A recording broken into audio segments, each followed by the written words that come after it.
Assalamualaikum warahmatullahi wabarakatuh. Alhamdulillah wassalatu wassalamu ala Rasulillah wa ala alihi wa sahbihi wa mawala.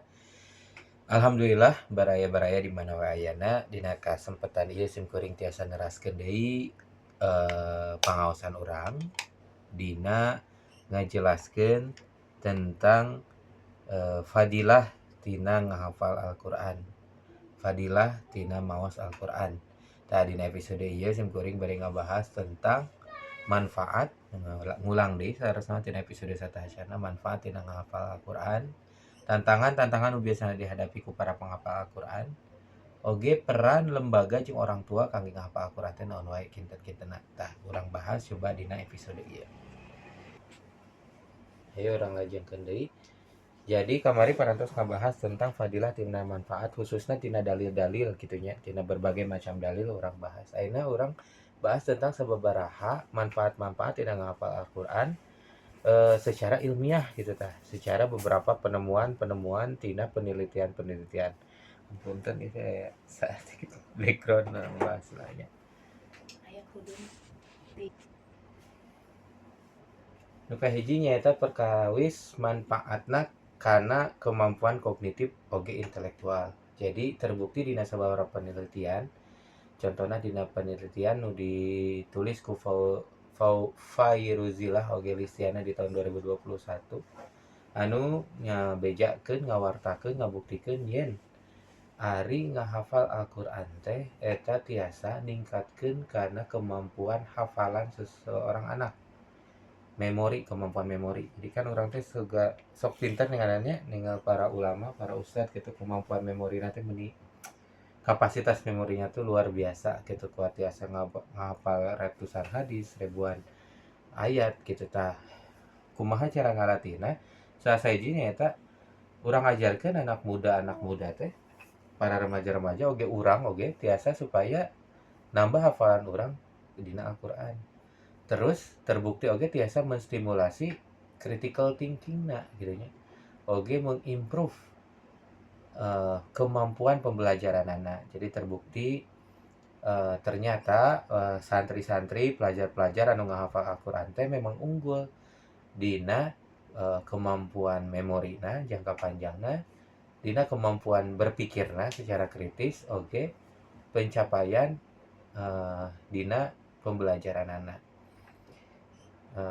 Sehingga hafalan Al-Qur'an ieu teh bisa jadi fondasi kangge belajar ilmu-ilmu anu sanesna. Nu kadua, penelitian di tahun 2021 oge membuktikan yen pembelajaran Al-Qur'an teh eta bisa memperbaiki meningkatkan kemampuan ingatan seseorang terhadap verbal oge visual nah gitu tah.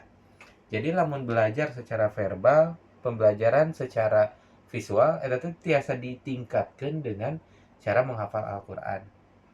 Ini kan setiap orang teh ngagaduhan berbagai macam kecerdasan ya, kecerdasan kinestetis, visual, verbal, linguistik ya, audio visual dan berbagai macam. Nah, kemampuan pembelajaran seorang anak yang menghafal Al-Qur'an itu ternyata terbukti bisa meningkatkan kecerdasan pembelajaran melalui metode visual oge verbal. Nah, bahkan bisa oge ningkatkan kemampuan perhatian seorang anak, peningkatan fokus seorang anak, dan juga kelancaran dalam berbicara, kelancaran dina pidato, kelancaran dina berkomunikasi, dina ngobrol, ternyata bisa ditingkatkan dengan ngapal Al-Qur'an. Katilu, penelitian yang ngadukung kemampuan kognitif bisa ditingkatkan dengan menghafal Al-Qur'an. Ternyata penelitian di tahun 2022 oleh Tarmuji anu ngajelaskeun yen aya hubungan anu positif antara ngahafal Al-Qur'an dengan prestasi dina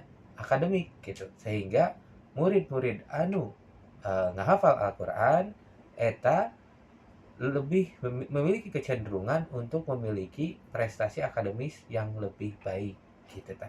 Sehingga memang terbukti menurut penelitian ieu ya ngahafal Al-Qur'an teh eta bisa meningkatkan kecerdasan intelektual seseorang. Anu terakhir, penelitian oleh Bapak Slamet di tahun 2019 yang menyatakan bahwa menghafal Al-Qur'an itu memang memiliki hubungan yang kuat dengan kesehatan secara umum. gitu. Cenderung orang-orang yang penghafal Al-Quran itu lebih sehat, tidak mudah capek gitu ta, lebih kuat gitu. Dan bisa mengurangi psychological stress gitu. Kan sok aya budak teh anu mudah stres, tah itu bisa dikurangi dengan menghafal Al-Quran. Cenderung aktif gitu tah. Terus memiliki kecerdasan kognitif oge, eta jadi non prestasi orang-orang anu ngahafal Al-Quran. Nah, sakitu salah sahiji non hubungan antara ngahafal Al-Quran jeung kemampuan kognitif seorang siswa, seorang para penghafal Al-Quran. Salajengna tadi kan ya oge dibahas yen ari nu namina ngahafal Al-Quran teh eta ngabogaan hubungan jeung non anak teh murid teh tidak gampang stres. Tah ternyata semakin diperkuat dengan beberapa penelitian berikut gitu. Aya penelitian oleh Rojali dan rekannya di tahun 2022, Saifullah di tahun 2022, dan Mahmud serta Soleh di tahun 2023. Yang pertama, menghafal Al-Quran itu bisa mengurangi stres dan anxiety, kecemasan. Seiring dewasa, kan seorang seorang anak itu biasanya semakin dewasa ketika remaja, kita mungkin pernah nonton gitu ya, orang pantas nonton dina film naon kamari teh. Najan Hollywood sih film nu terakhir teh kan aya Inside Out. Tah Inside Out 2 ngebahas tentang si anak teh beranjak dewasa. Ternyata ngenal hiji emosi selain kesedihan, selain rasa bahagia, selain rasa cemburu, rasa iri, rasa marah, aya hiji emosi baru nu disebutna anxiety. Anu cenderung si anxiety teh sok sok cemas gitu, mudah cemas anak teh. Tah, untuk mengurangi rasa stres dan rasa cemas eta, terbukti menghafal Al-Quran eta bisa mengurangi eh, stres secara emosional dan kecemasan tersebut. Sehingga bisa memberikan stabilitas emosi serta kedamaian bagi siswa yang menghafal Al-Quran. Jadi cenderung tenang, budak katanya leres tuh kira-kira, tapi ya menurut penelitian.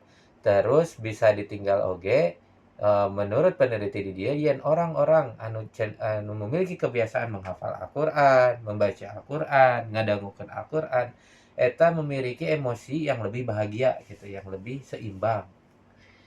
Kedua, eh, penelitian di tahun 2022 menghafal Al-Qur'an eta teh tiasa mengimprove kecerdasan emosional seseorang gitu. Sehingga eh, seseorang bade orang dewasa, bade anak-anak, bade orang tua gitu nya yang memiliki hafal Al-Qur'an itu bisa membantu dia memanage emosi secara efektif dan bisa meningkatkan rasa bahagia dan ketertarikan pada agama gitu tah. Jadi cenderung bahagia, cenderung emosinya lebih stabil khususnya bagi anak-anak. Karena saat itu anak-anak ketika menghafal Al-Quran itu memang dilibatkan tidak hanya visualnya saja, tetapi juga dilibatkan oge auditorina dan indera-indera yang lain di dalam menghafal Al-Quran. Jadi semakin banyak dilibatkan indera-indera di dalam menghafal Al-Quran, eta oge bisa meningkatkan indera-indera tersebut supaya lebih terlibat gitu. Tah eta jadi lebih bahagia tadinya, terus bisa lebih manage emosi. Yang terakhir, eh, untuk anak-anak gitu atau remaja-remaja atau orang dewasa yang memiliki tekanan psikologis misalnya itu kalau misalnya nggak hafal Al-Quran itu terbukti bisa mengurangi tekanan secara psikologis gitu. Sehingga setiap orang itu bisa mengurangi suffer namanya penderitaan yang berkaitan dengan emosi dan psikologi itu. Tayo menurut penelitian Mahmud oke dan Saleh di tahun 2023. Jadi metode menghafal Al-Quran ini bisa menjadi salah satu terapi gitu dan terbukti secara penelitian untuk orang-orang yang memiliki tekanan psikologis ataupun juga stres gitu tah. Mudah-mudahan atau orang tiasa didawamkeun gitu dina ngahafal Al-Quran teh. Sabab teu gampang kayak orang belajar teh tentang naon tentang tantangan-tantangan dina ngahafal Al-Quran teh biasana naon wae. Tah, ayeuna nggak bahas tentang ekonomi dan karir. Kadang kan sok ayanya kamari pernah curhat gitunya ka abdi teh sarana hiji rerencangan murang kalihna jadi penghafal Al-Qur'an tapi melang melang naon kayak anak urang gawe naon cenah gitu. Anak saya jadi apa gitu karena saya memesantrenkan anak gitu. Ya, saya juga dulu pesantren saya bilang gitu. Karena kan segeseran abdi lain ngan saukur teu jadi pengajar salah dina kasadentenan damel di hiji perusahaan gitu nya. Jadi ya ternyata perjalanan hidup ya Allah nu tos ngatur. Urang tinggal yakin ka Allah yen jalmi anu ngagaduhan ilmu pasti darajat ditinggalkeun darajatna pasti dibukakeun jalan rezekina. Ulah hariwang gitu jadi orang tua. Ternyata di dia aya beberapa penelitian di tahun 2022, 2021, oge penelitian di tahun 2023 nu kahiji nu ngajelaskeun yen eh tong hariwang para penghafal Al-Qur'an itu cenderung memiliki kemampuan akademis yang lebih baik daripada orang-orang yang tidak menghafal Al-Qur'an. Nah, kemampuan akademik yang baik ini bisa menjadi kesempatan karir yang lebih besar dan pastinya akan menguntungkan secara ekonomi. Misalnya apalagi sekarang kan dibuka gitu ya beasiswa-beasiswa untuk kuliah bagi para penghafal Quran, pada jadi polisi, jadi TNI, jadi dokter. Ada berbagai macam jurusan-jurusan kampus di UGM gitu yang terbuka menyediakan beasiswa bagi para penghafal Al-Quran. Kedua, ya memang terbukti yang menghafal Al-Quran teh bisa meningkatkan kemampuan kognitif seseorang. Dina khususnya dina topik-topik terkait critical thinking, kemampuan berpikir secara kritis gitu. Jadi kadang ada orang tuh yang cuma menerima aja gitu, nah narima ilmu, tapi itu di pikiran. Jadi kadang ada orang yang mudah terpengaruh oleh hoax gitu, mudah terpengaruh oleh hal-hal yang buruk. Eta kusabab sahajina tidak memiliki critical thinking yang baik gitu. Kusabab lamun orang memiliki critical yang thinking dia akan secara independen memiliki kemampuan memfilter berbagai macam informasi, apakah harus dipercaya, apakah harus diabaikan, apakah harus diikuti, apakah harus tidak. Nah, kemampuan itu dilatih dengan critical thinking seseorang anu ternyata terbukti bisa ditingkatkan dengan menghafal Al-Quran. Terus skill problem solving misalnya aya masalah orang solusiuna kumaha, otomatis manehna bakal ngabogaan kemampuan naon inovasi gitu dina menghadapi berbagai masalah.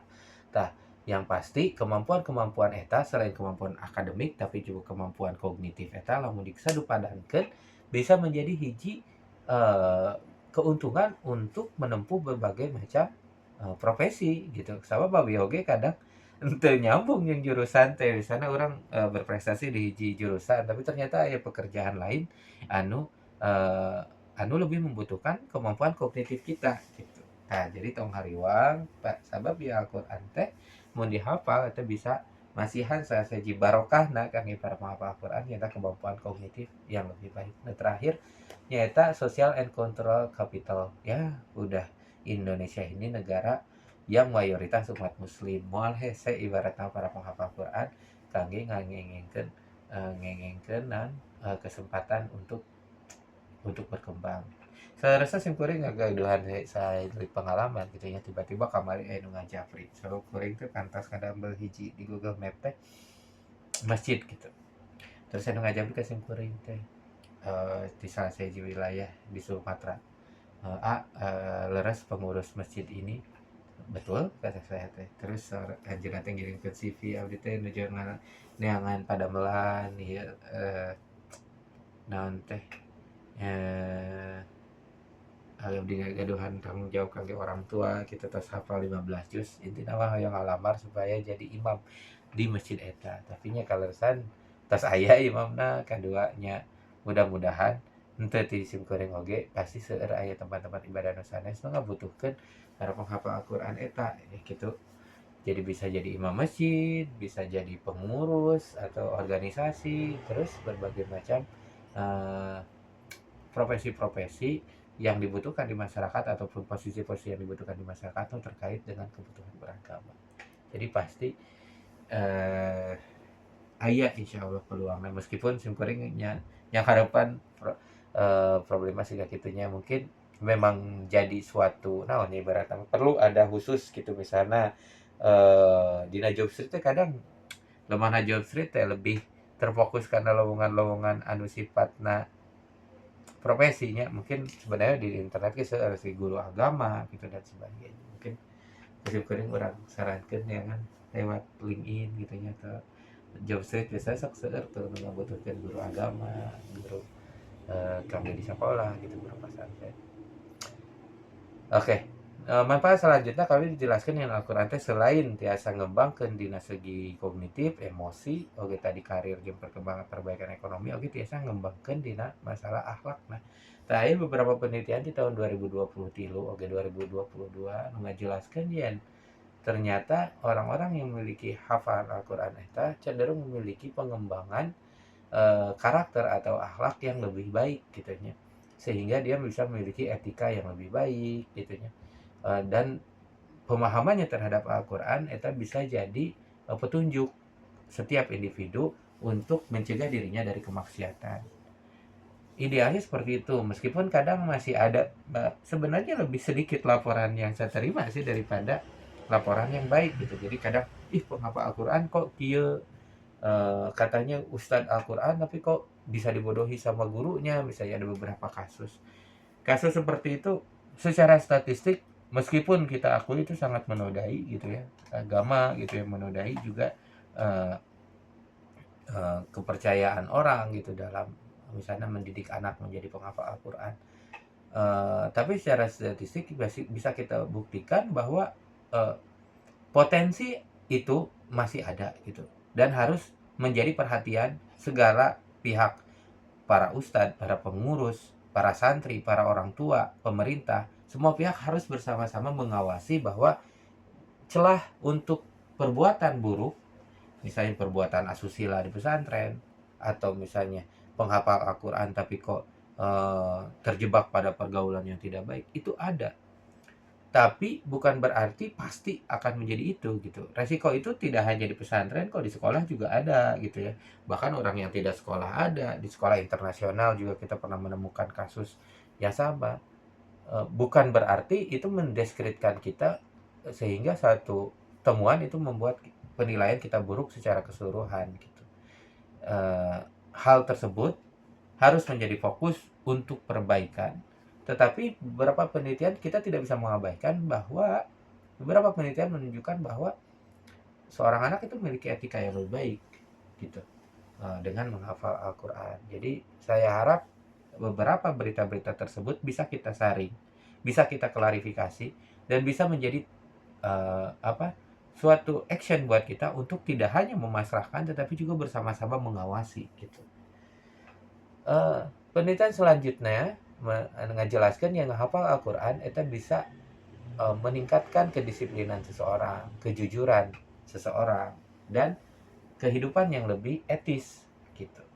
Dan juga rasa adil, rasa peduli terhadap sesama itu bisa diasah dengan menghafal Al-Quran.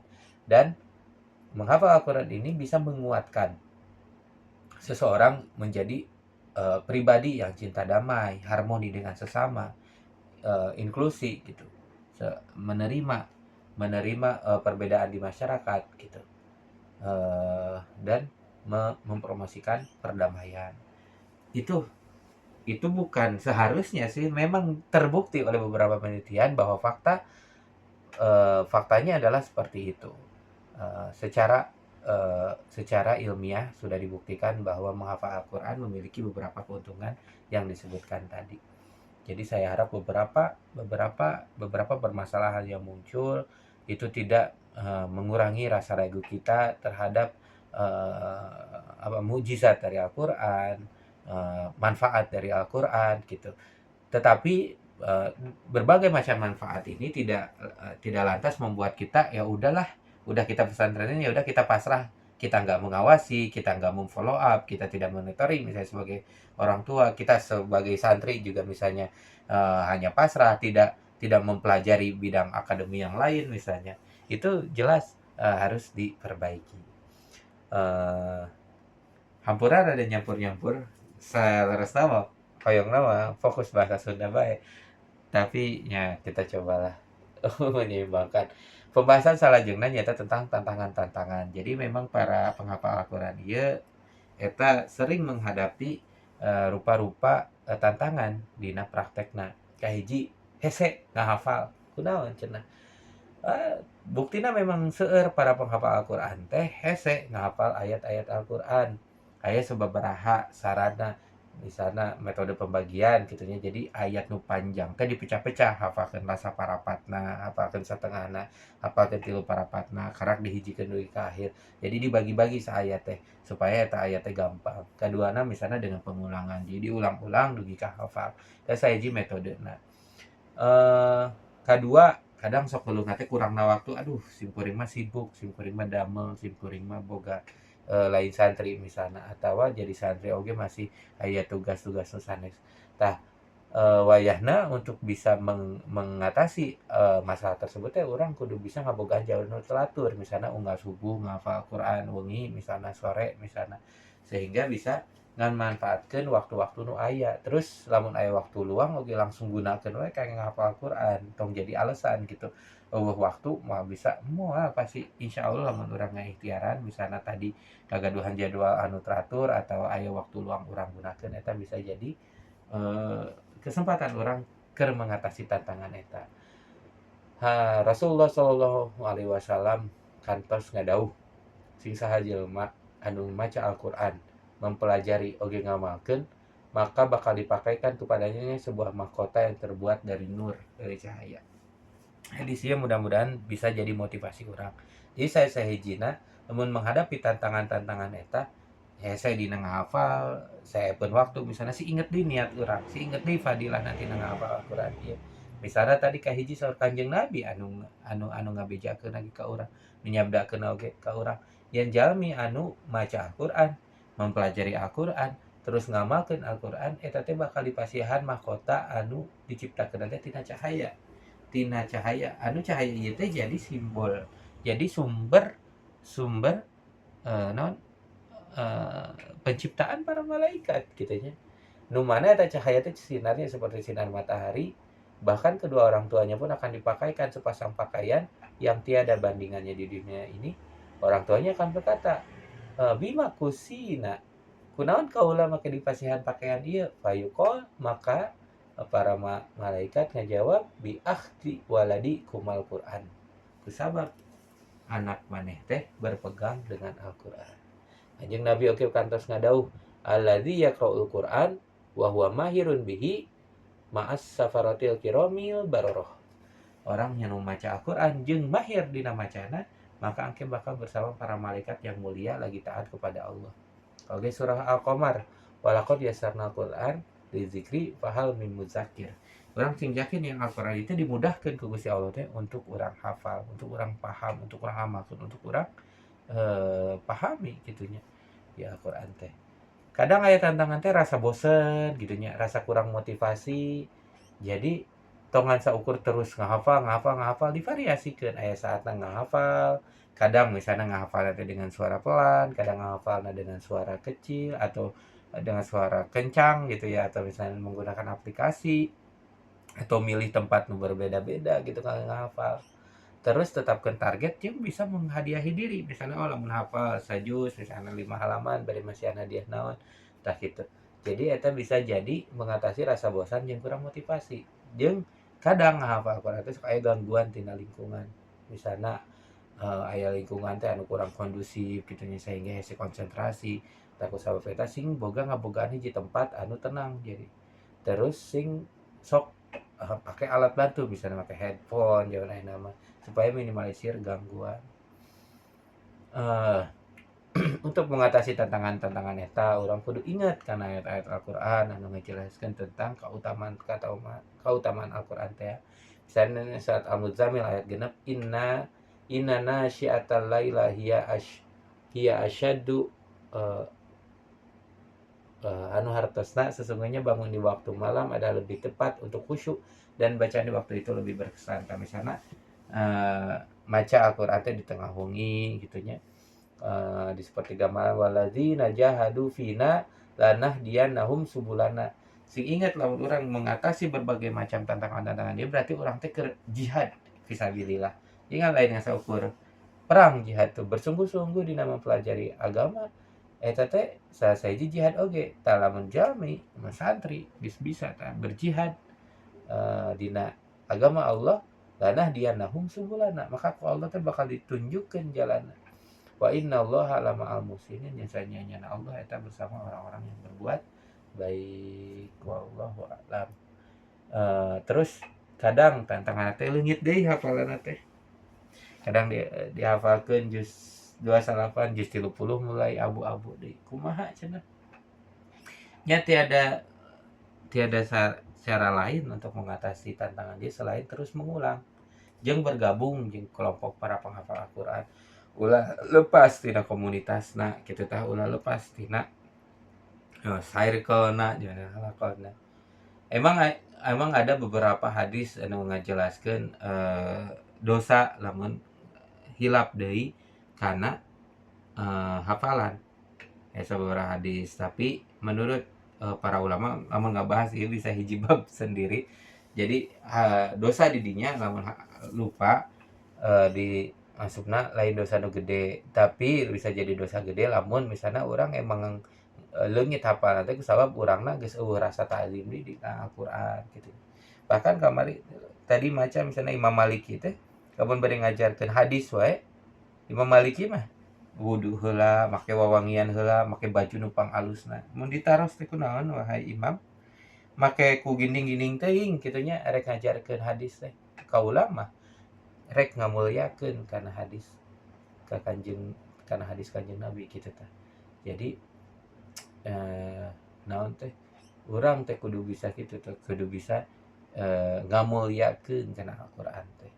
Terus kadang emang aya tekanan mental jeung emosional, komo misalna, waduh urang teh kurang istirahat, merasa terbebani. Nya tetep we bersikap positif, tong ngabandingkeun jeung batur, oh si anu mah geus hafalanna geus loba, entong jadi urang tekanan gitu nya. Urang sakieu ti Allah, alhamdulillah urang boga hafalan sakieu ge kitu nya. Terus tetep we ngadoa, tetep katawakal ka Allah, urang mah geus ikhtiar atos, ngahafal atos, bertahan di lingkungan para penghafal atos kitu tah. Nya tetap ieu we naon teh, tetep husnuzon ka Allah, tetep tawakal doa gitu ka Allah. Entong nepikakeun urang jadi merasa tertekan secara batin. Rupina sakitu heula penjelasan, moal panjang-panjang ieu video, jadi ngabahas tadi beberapa penjelasan tina para peneliti tentang manfaat hafalan, terus tantangan-tantangan anu biasa dihadapi para penghafalnya. Mudah-mudahan aya manfaatna. Perkara peran lembaga jeung keluarga insyaallah urang bahas dina episode salajengna. Sakitu heula teh sim kuring, hatur nuhun kana perhatosanana. Walakum minkum. Wassalamualaikum warahmatullahi wabarakatuh.